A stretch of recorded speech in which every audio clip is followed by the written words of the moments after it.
Alamin ang iba't ibang programa at serbisyong handog ng Ministry of Social Services and Development o MSSD sa mga mamamayan ng Bangsamoro Autonomous Region in Muslim Mindanao sa programang Bangsamoro Muna, MSSD at your service. Samahan ang inyong mga tagapaglingkod mula sa MSSD sa pangunguna ni Minister Attorney Raisa Jajuri at alamin ang mga proyekto at programa ng Bangsamoro Government para sa mga kabataan, kababaihan, nakatatanda at sa lahat ng mga vulnerabong sektor ng lipunan. Bangsamoro Muna, MSSD at your service. Mapapakinggan sa DXMS AM, Radyo Bida, Cotabato City, DXOM AM, Radyo Bida, Coronadal City at Voice FM Cotabato tuwing Sabado alas 8 hanggang alas 9 ng umaga. Bangsamoro Muna, MSSD at your service. Makialam, makibalita at makibahagi. Sama-sama nating paunlarin ang buhay ng Bangsamoro. Bangsamoro Muna, MSSD at your service.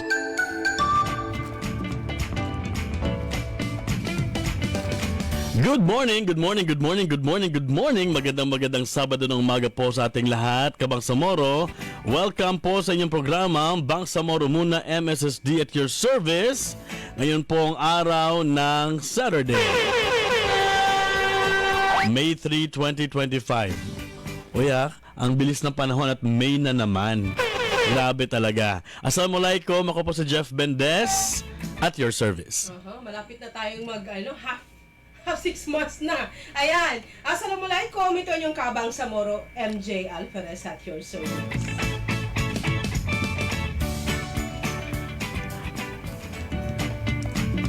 Napapakinggan po tayo ng live sa DXMS AM Radio Bida 882 po yun sa inyong mga AM radio dial. Ganon din sa DXOL Happy FM 92.7 at sa DXJC Voice FM. Ganon din sa Gabay FM 97.7. So AM and FM, kami po ay mapapakinggan ninyo sa inyong mga radyo. At syempre napapanood din tayo sa Facebook pages ng MS Region at Provincial Branches. At syempre sa DXMS Radio Bida, DXOL Happy FM at DXJC 92.1 Voice FM.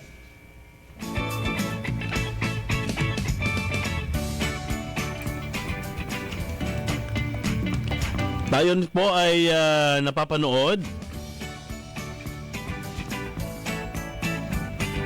sa mga FB pages po ng MSSD Regional Provincial Branches, DXMS Bida, Radyo Bida, DXOL Happy FM, DXJC Voice FM, at pati na rin po sa Bangsamoro Media Productions and Bangsamoro Multimedia Network.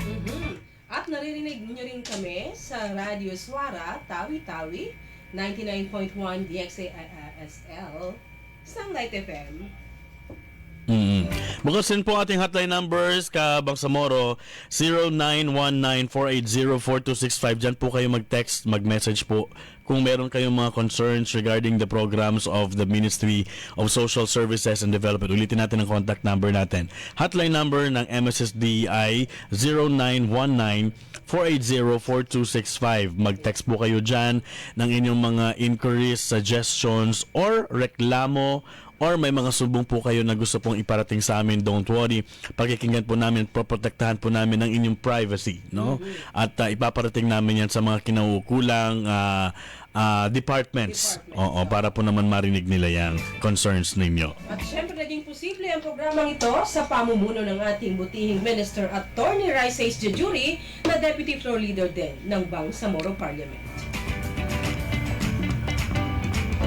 Greetings po muna tayo. Magandang morning sa ating mga top sharers and top likers. Ganon din sa ating mga taga-avid viewers natin sa ating pong Facebook Live.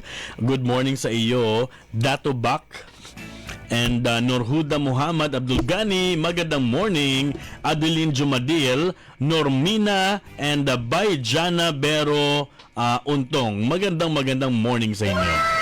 Magandang morning din, Alba Labaran Usop, Norbana Abad Usman, Baynot Egkayugen. Ayan, salamat sa inyong pag-like, pag-love, at pag-share sa ating mga teaser sa Facebook. Malapit na po yung ating Sabado Panalo. Abangan po ninyo yan. I-workout na po natin yung mga papremyo para sa inyo. So, stand by, hold on, at kapit lang.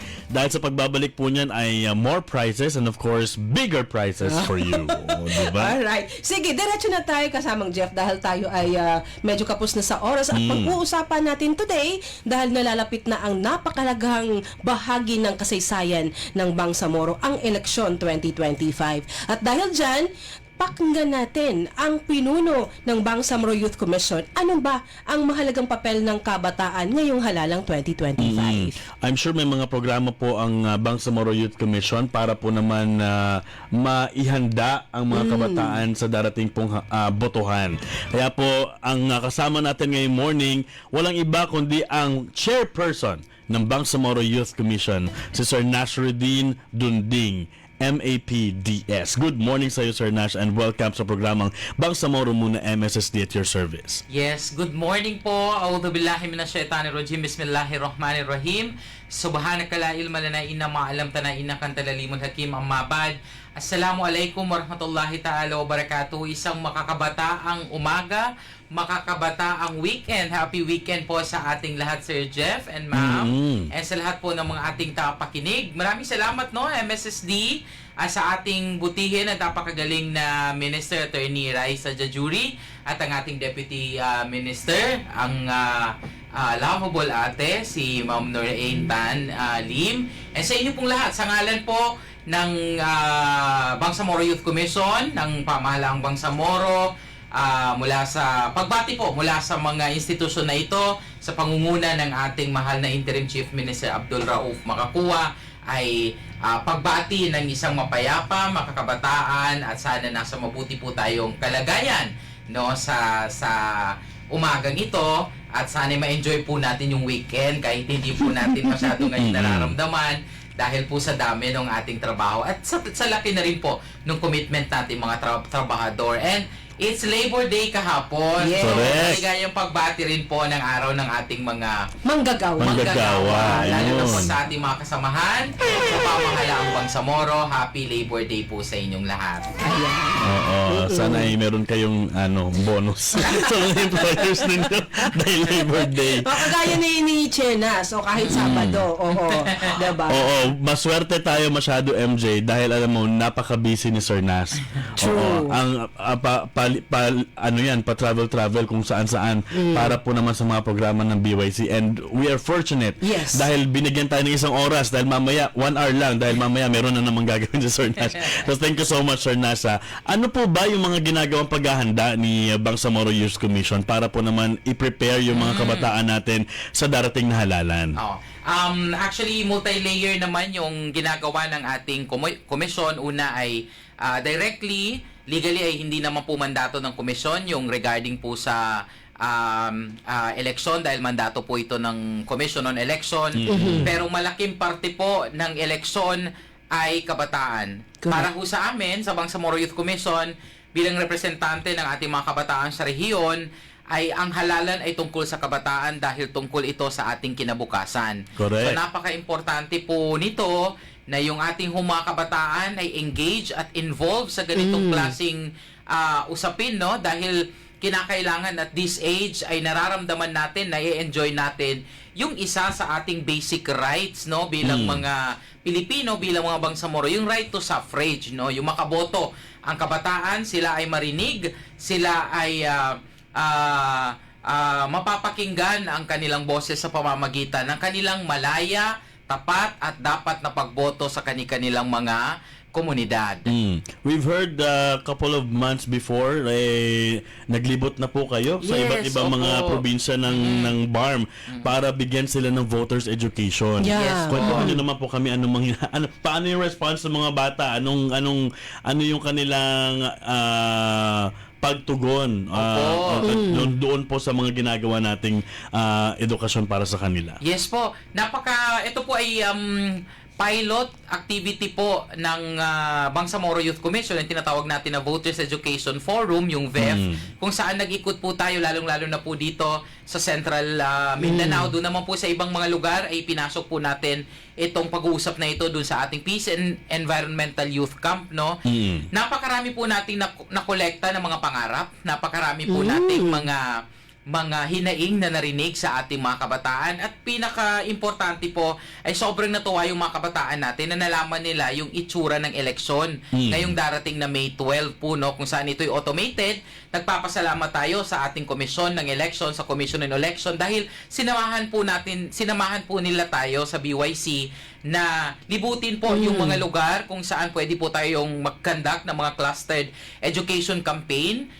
Kung ano po ba yung gaganapin na election sa May 12. Sinali na rin po natin yung paparating na parliamentary election sa October 13. Yeah. Yung pagbabago sa sistema ng ating gobyerno, yung ating tinatawag na parliamentary form of government, pinaliwanag na po natin dyan. At katulad po ng sinabi ko kanina, mukhang mayroong iilan na malakas na pangarap yung mga kabataan. At una-una po doon, ma'am and sir, ay ang pangarap po nila ay makaboto ng malaya sa election po na ito nagaganapin, kung saan hindi po sila madadaan sa karahasan. Correct. Hindi po sila tatakutin, sila po ay maiboboto po talaga nila yung gusto po nilang kandidato, dahil yan po ang pangarap din naman ng ating government of the day, yung ating pong pamahalang Bangsamoro, yung ating Moro Islamic Liberation Front na nakipag-usap sa gobyerno para humarating po natin yung ating pong kinaroroonan ngayon na pagkakaroon ng napakalakas ng autonomous region po dito sa Bangsamoro Autonomous Region in Muslim Mindanao. So, masaya po yung mga kabataan natin na nakapagkandak po tayo ng mga ganitong klaseng aktibidad in school, outside of the schools. Meron din po tayo mga community-based na mga naging initiatives, at nagpapasalamat po tayo din sa mga members of the parliament po na tumulong po sa atin sa initiative po na ito, dahil hindi po yun kaya kung BYC lang, dahil maliit po, limitado po yung ating pondo, but sa pamamagitan po ng tulong ng ating mga members of the parliament, tulong po ng ating former Chief Minister Ahod Alhaj Murad Ibrahim, at ang ating pong current na Interim Chief Minister Sir Abdurrauf Makakuwa ay naisakatuparan po. Hanggang ngayon po, ginagawa pa rin po natin itong mga aktibidad na ito para mas lalo pa po nating matulungan magising yung ating mga kabataan sa realidad ng kanilang gampanin sa kanilang mga komunidad, na maliban, halimbawa dun sa mahilig tumambay, ay meron tayong option sa buhay, at yun ay maging aktibo sa mga socio, civic at political activities na pwedeng magpaunlad, magpabago at magpaangat ng buhay natin bilang mga Bangsamoro. Correct. Kasi sa mga paglilibot din ng MSST, maraming kabataan actually gusto talagang bumoto. Correct. Pero ang tanong nila, bakit kailangang bumoto? Yun yung tatanungin natin kay Sir Nash. Ano po ba yung motivation na sinasabi nyo sa mga kabataan? Because most of them, kung ako ang mag-a-assess, mukhang hindi sila masyado concerned sa mga political issues ng ating lugar. Yes. Hindi masyado concerned ang youth, no? Kung meron man, bilang na bilang lang.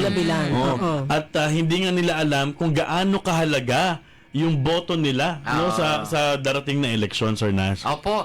Ang una-una po na sinasabi natin ay nagbibigay po tayo ng pag-asa sa ating Correct. mga kabataan. Pinapaintindi po natin sa kanila na itong pagkakaroon ng Bangsamoro ay isang napakalaking pamana ng MILF, ng Government of the Day at ng ating pamahalaan. At itong pamana na ito ay wala pong ibang sektor ang dapat na magpayabong nito kundi ang kabataan. No? So yung mga kabataan natin ngayon, ang sigaw natin sa BYC, kailangan yung kanilang suporta, at yung suporta na yon ay magmumula sa kanilang pagiging active doon sa ating mga aktibidad sa komunidad, lalong-lalo na po ng usaping politikal. Nire-remind din po natin sila na ang BARM ay isa pa rin sa pinakamahirap na rehiyon sa Pilipinas. Sa loob ng 5 taon na namuno ang ating transition government, ang MILF, naiangat po ang buhay, malaking pag-angat ng buhay ng mga Bangsamoro, pero hindi po natin ito may pagpapatuloy kung yung pagsalin ng mga pamana na ito ay hindi matibay. So gusto po natin na ang panawagan natin, yung mga kabataan po natin ngayon na mag-engage Correct. sa ating patuloy na pagpanday ng malakas na pundasyon ng ating autonomous government. Otherwise, ay kung ano po yung kayang maipamana sa atin, yun lang po yung may enjoy natin. So gusto natin i-maximize itong pamana sa atin ng ating mga leaders, ng ating mga elders, ng ating gobyerno na isang mapayapa at mayabong na Bangsamoro, kung saan yung autonomy ay nararamdaman natin, yung gobyerno ay nararamdaman natin, yung kabataan ay parte ng decision making, yung kabataan ay mayroong meaningful participation doon sa paghulma ng mga gobyerno. At sinama po natin sa mga aktibidad na ito yung ating mga youth organizations na nabuo. Yung mga sangguniang kabataan po natin, sinama din po natin. Bakit? Sila po yung may direktibang mandato sa kanilang mga lugar. Hindi po kaya ng regional government, no, na to take care all of our young people. Pero ang ginagawa po natin, yung approach po natin, yung multiplication approach po, no, we train potential youth leaders in the communities, and of course yung orientation natin sa kanila, they need to give back to their communities. At yun naman po yung ginagawa ng mga organizations natin. Lahat po sila po yung host. Pag bumababa kami sa grounds, hindi po kami nahihirapan mag-organize, hindi po kami nahihirapan humanap ng mga kabataan dahil pagdating namin, punong-puno na po yung mga venue, kilalang-kilala na po yung gobyerno, kilala po yung Bangsamoro Youth Commission, at yun naman po yung pinapasalamat po natin. Oo, maganda talaga pag collaborative yung effort. Yes po. Iba't ibang mga organisasyon kasama, inclusive tayo.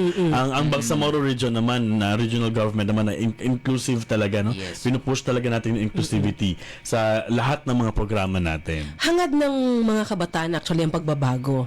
Pero dahil sa mga nanay tatay nila na meron ng bahid na yung election integrity ba na usapin, gusto nila yung pagbabago, pero gusto nating ipakita, tami sinabi ni Sir Nas, na bumoto kayo para maging bahagi kayo doon sa pagbabago. Oh, Sir Nash, ang youth natin ay isa sa mga vulnerable sector. Sa lahat ng sa karahasan, vulnerable sila. And ito, vulnerable din sila doon sa mga irregularidad sa botohan, vote buying, Nagagamit sila. Oo. Pressure, family pressure, peer pressure, lahat na yan ay grabe yung vulnerability ng kabataan. Paano po natin sila na-encourage na, uy, maging matibay tayo at panindigan tayo doon sa gusto natin talagang pagbabago? Opo. Tama po yan. Ang kabataan po ay nasa lahat ng lenses ng ating komunidad. Positibo, negatibo, nandyan po yung kabataan. Dahil ang pinakamalakas ng puwersa ng ating komunidad, ng henerasyon na ito ay yung ating mga kabataan. So, nakikita po natin, karamihan sa ating mga change makers po, na sumusuporta sa ating mga leaders, ay mga kabataan. Karamihan po sa mga ating pinakamalakas na election stakeholders po every panahon ng eleksyon ay ang ating mga kabataan. So, ang ginagawa po ng komisyon, kung kaya't marami po tayong mga aktibidad na tinatawag na values transformation trainings, no? Yung mga ganito pong Maganda initiative, yun, talaga. yes.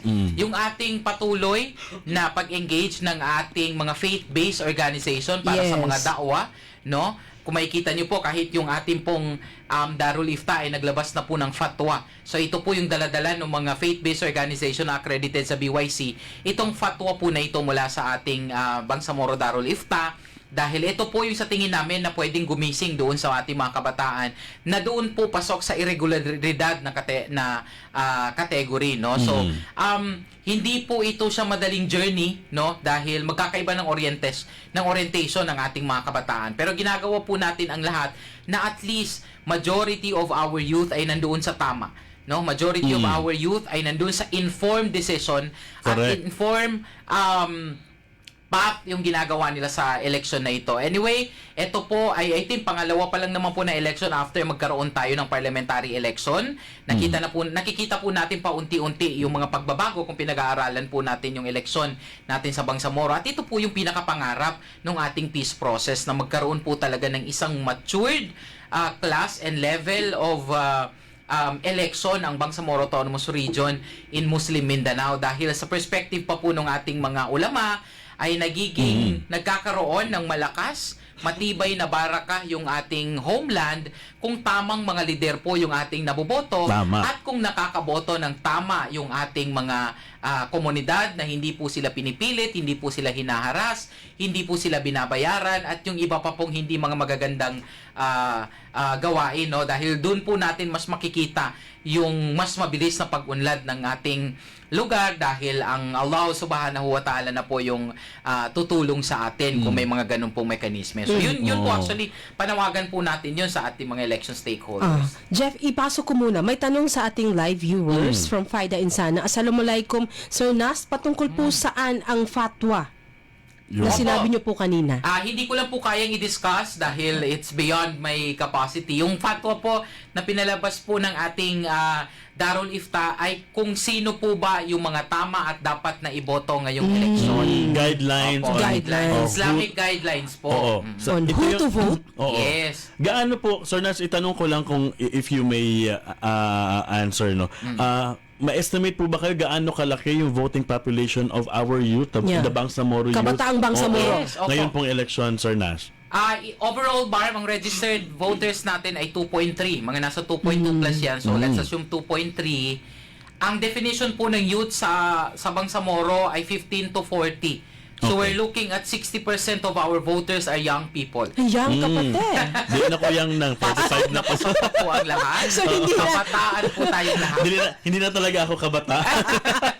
Young at Oo. heart. no? Sige. Sir Nas, doon po, 2 million votes, enough na po yan para ma-influence yung mga laws and policies natin. Inshallah. Oo, di ba? Inshallah. Enough na yan. So, paano po, nabibigay po ba kayo ng guidelines sa mga kabataan? Halimbawa, ang dapat tinitingnan nila sa kandidato yung may plataforma para sa pagpapangalaga ng karapatan ng mga kabataan, pag-promote ng inclusivity sa gobyerno, at bigyan ng boses at bigyan ng partisipasyon yung mga kabataan. Mga ganong klaseng guidelines, Sir Nas. Yan po yung una-una po natin panawagan at sinasabi sa ating mga kabataan. In fact, I will also be releasing my official message to the young people, no, na unang-una, kinakailangan bago tayo pumunta sa presinto, ay buo na po yung mga kaisipan natin. Nakapag-desisyon na po tayo. Una, ang number one, kailangan pumunta tayo sa presinto para bumoto, no? Dahil walang saysay yung ating mga panawagan, yung ating mga reklamo,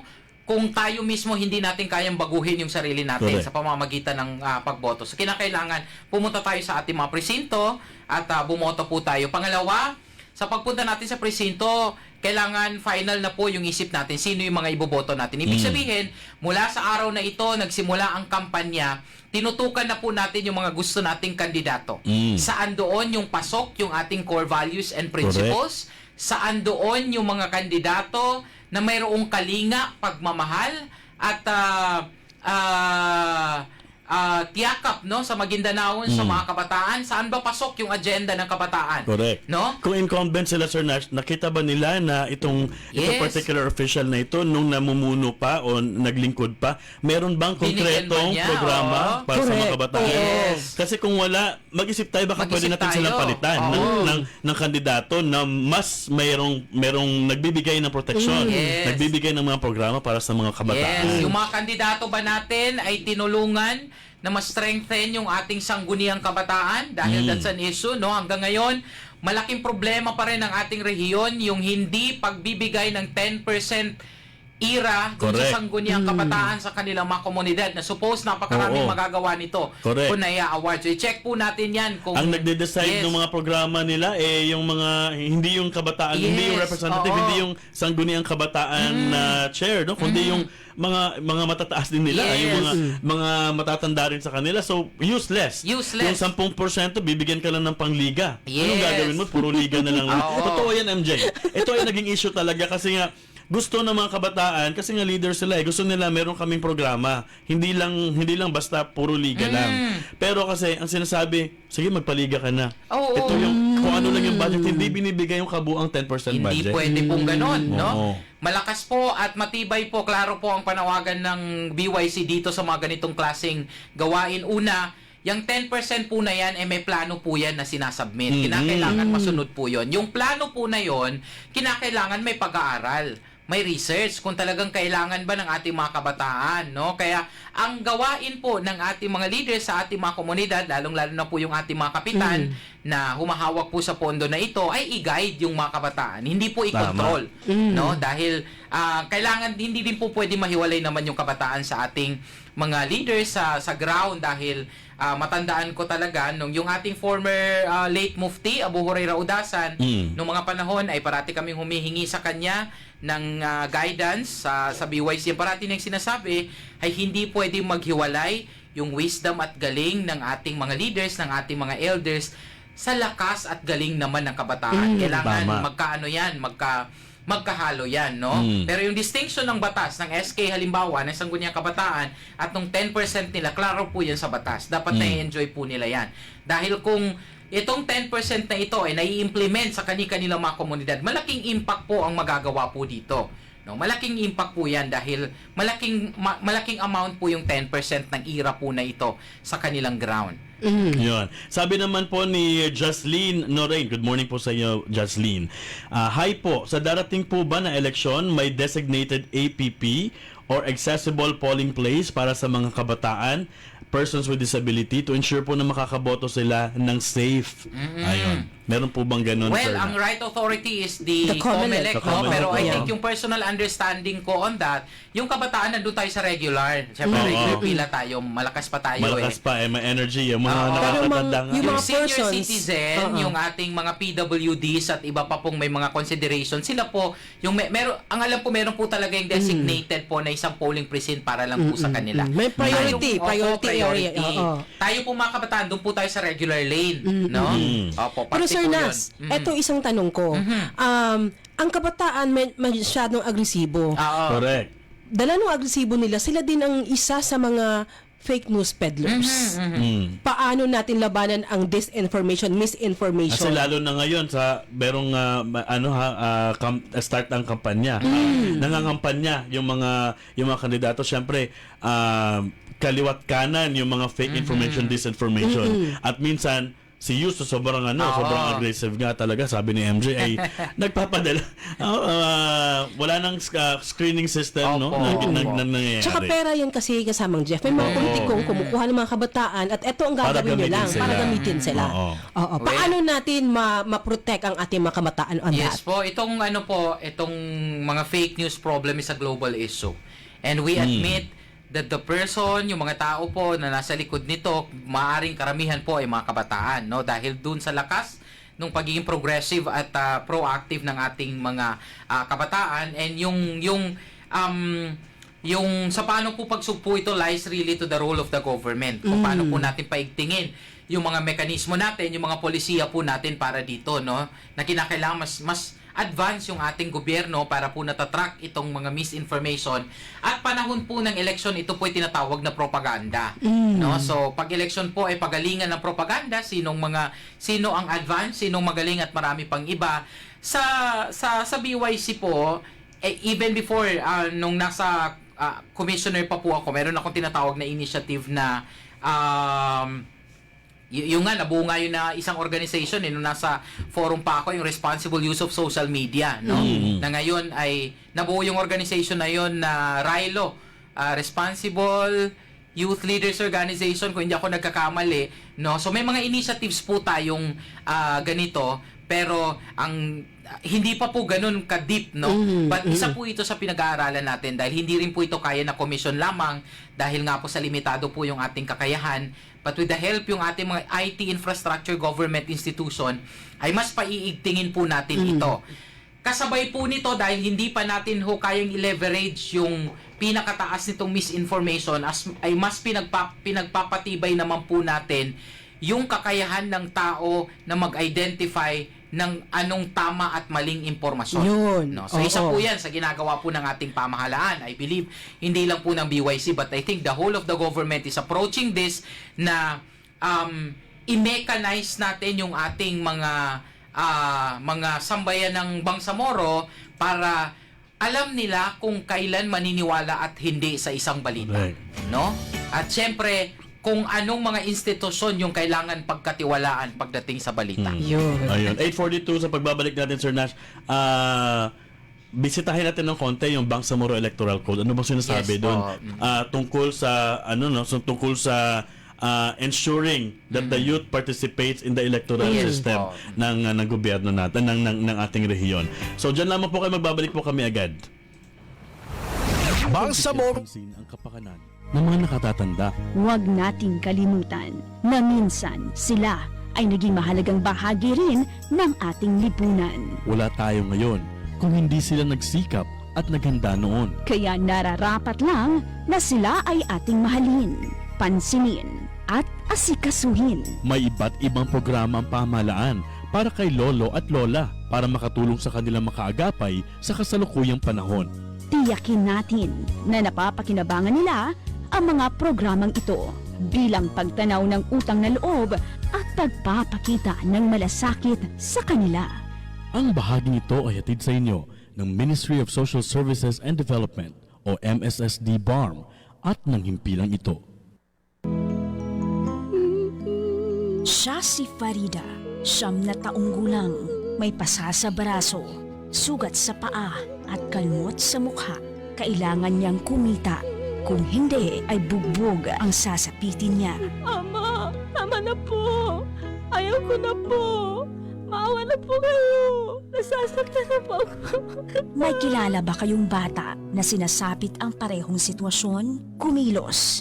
Magsumbong sa VAUSI Desk Officer sa inyong barangay o di kaya tumawag sa hotline number 0906-178-410. Ang paalalang ito ay hatid sa inyo ng Ministry of Social Services and Development ng Bangsamoro Autonomous Region in Muslim Mindanao. Babae man o lalaki, tayo ay may malaking papel na dapat gampanan para matiyak ang kaligtasan ng mga kababaihan saan mang lugar at sa kahit anong pagkakataon. Makiisa, suportahan ang Republic Act 11313 o ang Safe Spaces Act. Sama-sama nating labanan ang karahasan at pang-aabuso sa mga kababaihan. Tandaan at sabihin sa ating sarili, a vow-free Bangsamoro community starts with me. Paalala mula sa Ministry of Social Services and Development o MSSD BARM. Bata man ay may karapatan din. Ako si Toray, 8 years old. Alam niyo ba na meron tayong mga karapatan bilang mga bata? Karapatan ng bawat batang Pilipino na maisilang at magkaroon ng pangalan at nasyonalidad. Karapatan din natin na magkaroon ng tahanan at pamilyang mag-aaruga sa atin. Manirahan sa payapa at tahimik na lugar at magkaroon ng sapat na pagkain, malusog at aktibong katawan. Karapatan din ng mga batang gaya natin na mabigyan ng sapat na edukasyon, mapaunlad ang ating kakayahan, habang nabibigyan ng pagkakataong makapaglaro at makapaglibang. Karapatan natin na mabigyan ng proteksyon laban sa pang-aabuso, panganib at karahasan, maipagtanggol at matulungan ng pamahalaan at makapagpahayag ng sarili nating mga pananaw.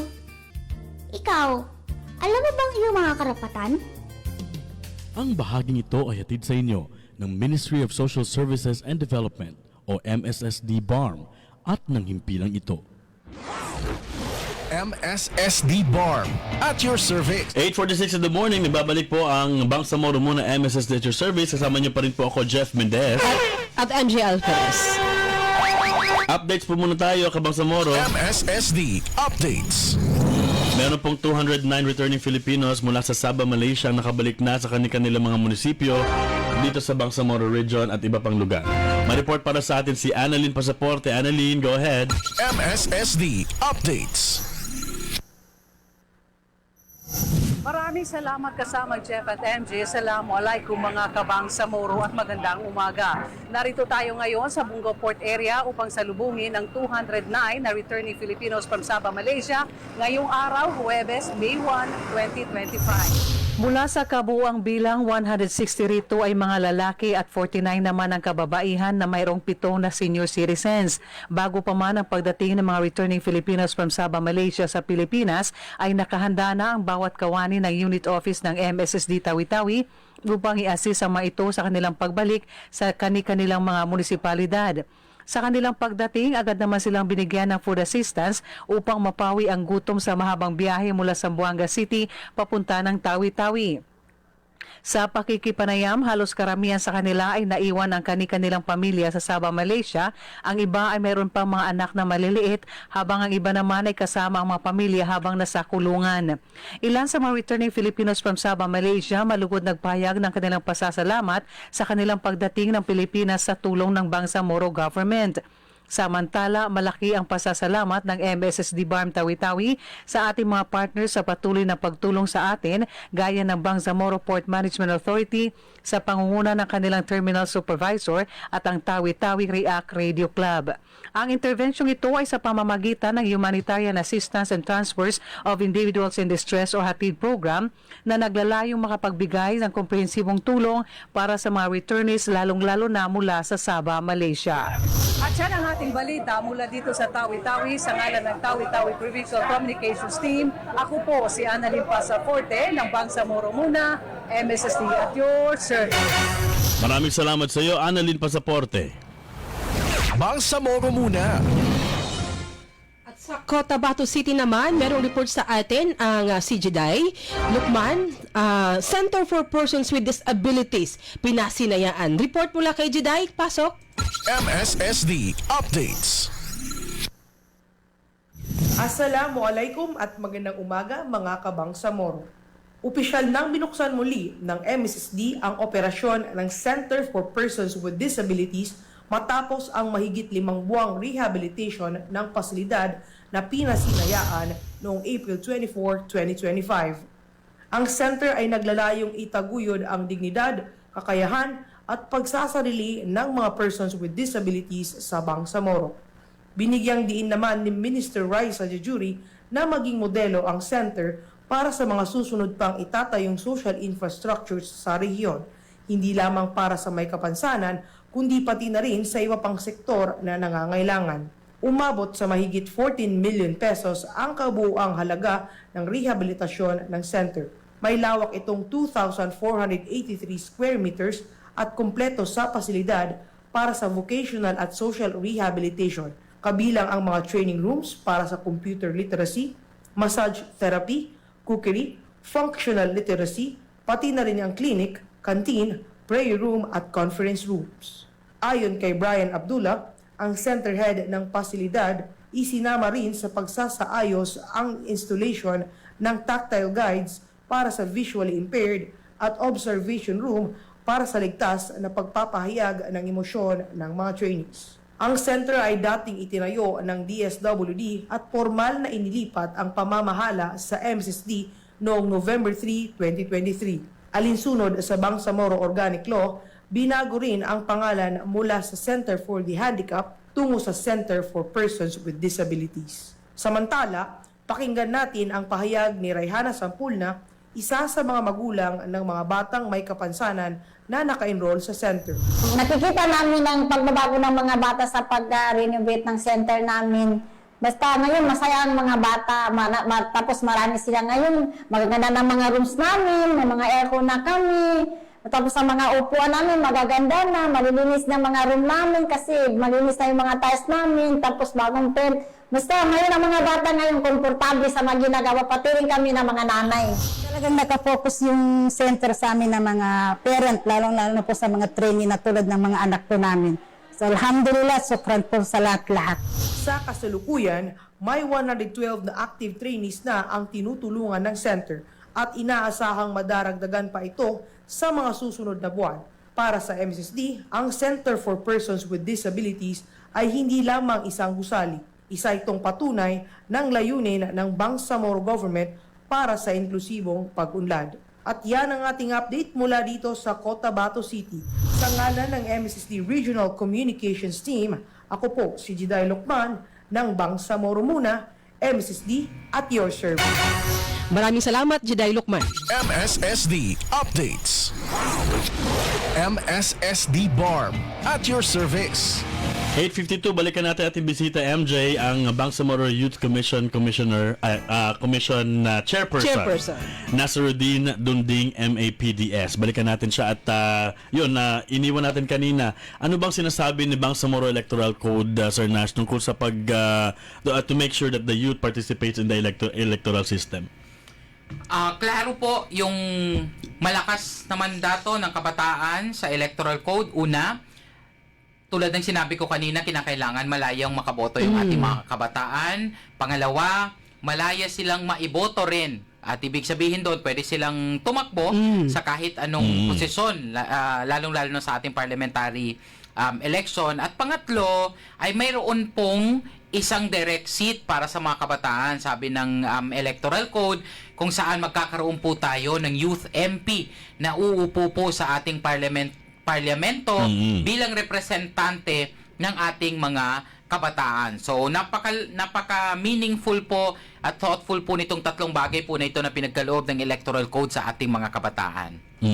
At itong participation ng youth natin for this upcoming election ay napakahalaga din doon po sa paghubog ng iba't ibang mga batas kung saan sila rin ang makikinabang. Yes, sila rin ang makikinabang. Correct ko lang yung kanina, no? Yung ating Labor Day ay nung May 1, no? Oo. Akala ni Attorney Raisa naka-pre-recorded tayo, no? Hindi ko na po natatandaan yung oras at mga araw, no? Since May 3 na pala ngayon, akala ko May 2 pa ngayon. No? Hello, Sabi mo kay Sandy, yung kahapon. kaibigan ko sa, sa MS. Sabi ko kahapon, ng isang araw pa pala. No? So, hindi ko na po alam yung Oy, Monday, Tuesday. live po kami. Oo, live po. kami ngayon, Live ngayon. Hindi po kami recorded. Oo. Sige. Sinasabi niyo rin po in one of your speeches na sa mga pagsasalita mo, importante yung partisipasyon ng mga kabataan doon sa atin pong eleksyon dahil nakasalalay dito yung edukasyon nila, job opportunity, health services. Oo. Yun yung pinaka-importante doon na dapat ito talaga yung motivation kapag hindi ka bumoto, wala kang karapatan magreklamo. Sige ka reklamo ngayon, etong binoto mo. So dapat alam mo talaga yung qualities ng iyong iboboto. Yes. May isang tanong pa dito, sir, na sana po maisali din sana sa advokasya ng BYC ang pagpili ng mga babaeng kandidato na magpapalakas sa sektor ng mga kababaihan. Yes. Hoy, salamat pala sa mga natin sa mga viewers natin, talagang active participation Yes, ito. oo. Well, with respect naman po ay mayroon pong isang institusyon ng gobyerno natin na talagang tumututok po dun sa karapatan ng ating mga kababaihan. Yan po yung Bangsamoro Women Commission. But we work closely po with the BWC, lalong-lalo na din sa mga young girls natin, no? Ibig sabihin yung mga kasama po, mga babaeng kasama naman po sa mandato ng Bangsamoro Youth Commission, pinapalakas po natin yan. Yung ating pong mga gender responsive program sa BYC ay napaka-strong po nung team natin na humahawak po nito. Ito pa, sabi ni Noreen, masaya siya kasi meron ng naniniwala na ang kababaihan ay pwede nang mamuno. Yes. Ayan. Marami siyang tanong actually. So, meron po bang mga kababaihan na kabataan na tumakbo po? Pangalawa, ilan po yung accredited ng BYC na youth organization ngayon? Opo, una doon sa mga kababaihan, no? Kung nakikita po natin, even ang BTA natin ngayon, runs the BTA. Di ba may question na run the world? Run the world. Girls. The BTA. Although, amenably ay maliit po yung porsyon ng ating mga kababaihan ngayon dahil mga nasa 10 na lang po ata yung reappointed na mga women legislators natin. Pero sa tingin po natin, sila po yung pinakamalakas. Remember that our floor leader is a woman and also a minister. Yes. Our deputy floor leaders are women. One of those are Minister Raisa Jajuri, na isa pang minister din. At the same time ay deputy floor leader din po natin, no? So, very very very strong din po yung ating mga kababaihan. At even po, no, even sa electoral code, kasi pinag-uusapan natin kanina bago tayo magpatalastas, ay yung electoral code, pinagtibay at mas pinalakas po niya yung ating representasyon ng mga kababaihan. I think sa buong mundo, if I could say, no, ang BARM Electoral Code ang may pinaka women-loving and women-friendly parliament dahil sinecure po niya yung 30% na representasyon at komposisyon ng mga kababaihan. Na-meet sa naman ating- po natin yan sa present BTA. Yes po. Oo. Even po yung di lang ako sure dun sa number dun sa present PTA, no? But ang tinutukoy ko na lang is yung regular government natin, no? Yung mga political parties na tatakbo comes election sa October, mandato po dyan dapat 30% ay mga kababaihan, no? So, napaka-strong po, no, nung ating po mga probisyon para pabigyan po ng karapatan at maluwang na espasyo yung mga kababaihan natin. At syempre, yung mga kabataan po natin, di po kami magpapatalo rin. Correct. Yung mga kabataan natin na magkaroon ng malaking espasyo sa ating komunidad. Yung tanong about youth organizations, gaano karami na ba yung recognized at tawag nila o accredited? And kung yung may mga youth organization na hindi pa, paano po sila makakapag-accredit sa inyo po? Honestly, ngayon hindi pa namin nabibilang because we just launched our Bangsamoro Youth Accreditation and Certification Program, yung Pioneer. No, pero kung yung mga nauna umabot tayo kasi nung transition, I think yung 4 years na na-establish tayo ay umabot tayo ng 1,000 plus. Sobrang dami po, very overwhelming. Ngayon, hindi pa po namin nabibilang but most likely hindi po tayo lalagpas dyan kasi mas na po ngayon, mas virtual friendly, pwede na pong magpa-accredit online, pwede na po din namin desisyonan online kung makapag-convene po yung ating NBank, no? So, marami na po. Hundreds na rin po ngayon yung nag-a-apply. Please go to our website. Nandyan po yung lahat ng ating mga information. Pwede kayo pumunta sa Bangsamoro Youth Commission na page. Announce po dyan yung mga proseso, ano yung mga requirements. Napakadali lang po ng mga requirements. Nakapag-convene na po ba yung mga different youth organizations sa Bangsamoro region to talk about election preparation and what not and what to do? Like Youth Summit on elections, Youth Summit. May ganun na po bang ginawa? We just had our youth summit in Basurta 2 days ago sa Zamboanga, and 1 week ago dito sa Cotabato City. Pinag-usapan natin mga peace building and election-related information din, no, para mas mulat yung ating mga kabataan. Kung ang tanong naman ay yung mga youth organization na boboto para sa kauna-unahang youth MP, patuloy pa po yung binabalangkas kasama po ang Commission on Election. No? Okay. Ang sabi ng ating batas, kung hindi ako nagkakamali, mauunang mag-e-election yung mga sektoral. Correct. Pagdating po ng parliamentary election, so kung October 13, yung ating parliamentary election, 1 month before October 13, the sectoral MP shall be elected through General Assembly. Yeah. Meron pa naman tayong enough time to prepare for it dahil October pa naman yon. Ito ngayon yung talagang May 12 elections. Ito yung pinaka. Ano na po yung mga paghahanda na ginagawa ng mga youth organizations sa Bangsamoro region? Karamihan po ng mga youth organizations ay bumababa sa kanilang mga komunidad to do an information education campaign, mga IECs po natin. Karamihan nagkakandak po ng mga General Assembly in support of their candidates na favorable sa kanila, which is okay. Okay yun. Ang orientation po natin ng komisyon, tulungan at turuan yung mga kabataan na kayanin na nilang magdesisyon on their own. Yeah. May mga nakita na po ako ng mga youth assembly endorsing various candidates, and that's okay, alhamdulillah. Why? We're happy because nakikita natin with all the trainings that we are giving to them, they can now decide. Yes. I mean, kaya na nilang magdesisyon. Personally, gusto ko kasi yun yung mga nag-endorso ng mga kandidato, yung mga organization, because they had time to research on the candidates. Inaral nila yun at ini-educate nila yung mga members nila na ito yung iboto natin dahil ito yung pino-forward nito, yung mga gusto rin nating i-forward sa gobyerno. Yun yung maganda. So magkakaiba man yung mga sinusuportahan nilang kandidato, different organizations, at least merong time to ponder yung mga kabataan natin. Sino ba dito yung pwede nating suportahan? They're able to decide. I think that's a very, very empowering. Correct. Kesa naman yung tinakot ka lang, maboboto ka o tatanggalin ka namin sa pamilya namin. Mga ganyan, no? Ano ka namin. So, mahalagang malaman, maisistema ng bawat isang kabataan yung right to political participation. Hindi lang puro TikTok tayo, sayaw tayo dyan. Magagamit din natin yung ating husay gabay yung ating utak sa tamang pagpili ng ating mga susunod na mga pinuno. Sabi nga nila, basa-basa din. Oo. At research Sali-sali din. din at Oo. research Oo. din. So last na tanong from me, kasamang Jeff para kay Sir Nas, yung pagboto natin, pagpili natin ng ating mga pinuno ay nakakaapekto sa bayan. No? So ngayon tanong ko, paano ba ang tamang gabay ng pagpili ng tamang kandidato?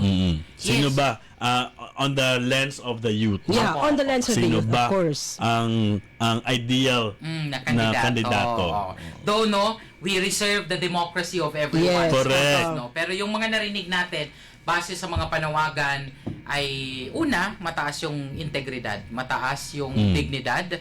Integridad, isahin natin yung integridad. Yung integridad po ibig sabihin, gumagawa ng tama kahit walang tumitingin. Yes. Yun yung integrity Meron kasing gumagawa ng tama dahil meron nakatingin. Yes. Sa harap lang. Pero sa likod, may camera. May camera. Sa likod naman, kurakot, may ginagawang masama. Pero may integridad ibig sabihin, harap o sa likod, tama yung ginagawa. Yun. Okay. Of course, yung dignidad. Pasok na natin yung moralidad. No? Yung may takot sa Diyos. Ibig sabihin, may Diyos, may Allah o kung anumang Diyos ang sinusunod niya. Importante sa ay may takot sa Diyos dahil nirerespeto po natin yung relihiyon ng bawat isa. At kailanman walang relihiyon ang nagtuturo na magnakaw, magsinungaling, magsinungaling. at pumatay. No? So, isa po yan. Pangatlo ay yung mga kandidatong may totoong malasakit sa kabataan. Ibig sabihin, ina-empower niya yung mga kabataan. Nirerespeto ang mga kabataan. Nirerespeto yung mga kabataan. Binibigyan ng puwang yung mga boses ng ating mga kabataan, mga lider na mayroong puso sa usapin ng kapayapaan sa Bangsamoro dahil very hostile pa, very fragile pa yung ating peace process. So ang hinahanap natin mga kandidato, una, may alam sa usaping pangkapayapaan, no? Suportado yung usaping pangkapayapaan at hindi sila mga spoilers of peace, no? Yung mga kandidatong hindi spoilers of peace, no?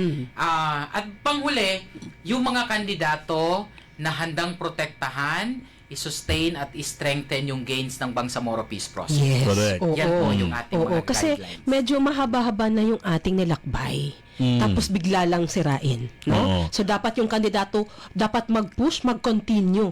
Hindi Kung may mga programang magaganda para sa mga kabataan, dapat ipagpatuloy at dagdagan kung pwede pang dagdagan yung mga programa para po naman sa proteksyon, pangangalaga din at for the future of the youth. Kasi sila po yung next na generation. So, importante po talaga na inihahanda sila at binibigyan sila ng magandang kinabukasan. Alright! Yan. So sana meron silang nakuha sa ating medyo nalitay ng konti pero mahaba-habang usapan na paano dapat ang isang kabataan na pumili ng isang tamang kandidato sa darating na eleksyon. Kasi dalawang eleksyon tayo, diba? Correct. Oy, good morning. Actually, kung Tatlo. hindi po mababago. Merong barangay and May SK. barangay? December. Yes, oo. Sige. Good morning muna kay Ume, ganun din kay Michi, ganun din kay Ate Iman. Uy, hi daw, Sir Nash. Hello. Ate Iman. Nanood daw si Ate Iman. Si Ate Iman ba yan ng ng Bangsamoro Cafe. Naku, nandun ako kagabi. Yan ang ating bagong tambayan. May ano kayo ha? May bayad yun. Pumunta ka na doon. Bangsamoro Cafe naman. Bangsamoro Cafe na. Ayan.